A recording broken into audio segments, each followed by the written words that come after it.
नमस्ते दोस्तों।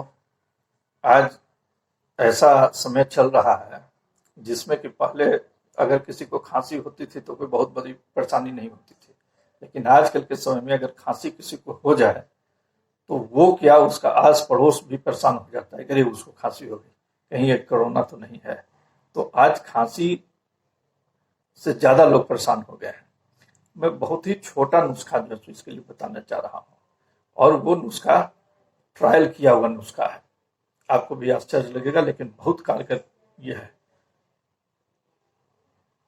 पीपल का पत्ता जो होता है, पीपल का सूखा हुआ पत्ता, अगर वो सूखा हुआ नहीं है, हरा ही पत्ता अगर है तो उसको धूप में सुखा लीजिए।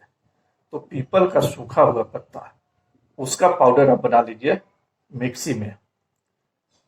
पीपल के सूखे पत्ते को पाउडर बना लीजिए मिक्सी में, और सुबह सुबह उसको क्या कीजिए, 1 चम्मच मध में चुटकी भर जो है उस पीपल के सूखे पत्ते के पाउडर को डाल दीजिए और उसको मिक्स कर लीजिए। और मिक्स कर करके मध में जो आपने उस पाउडर को मिक्स किया है उसको आप खा लीजिए। हाफनी वाला खांसी हो या किसी भी प्रकार की खांसी हो, उसमें ये बहुत ही कारगर है। आपको आश्चर्य लग रहा होगा, लेकिन शुरू शुरू में जब हमने भी ऐसा किया था तो हमको भी आश्चर्य लग रहा था, लेकिन फिर भी चूंकि कोई उस तरीके का जो दवाई कारगर नहीं हो रही थी खांसी के केस में, तो हमने इसका प्रयोग किया था।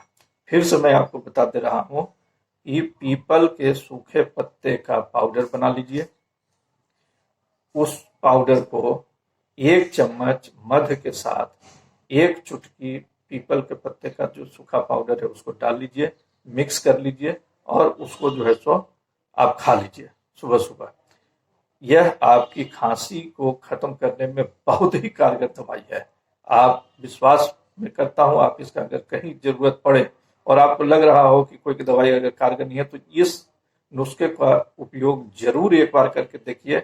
मैं पूर्ण विश्वास के साथ कर रहा हूं कि यह आपको जरूर राहत खांसी से देगी। धन्यवाद।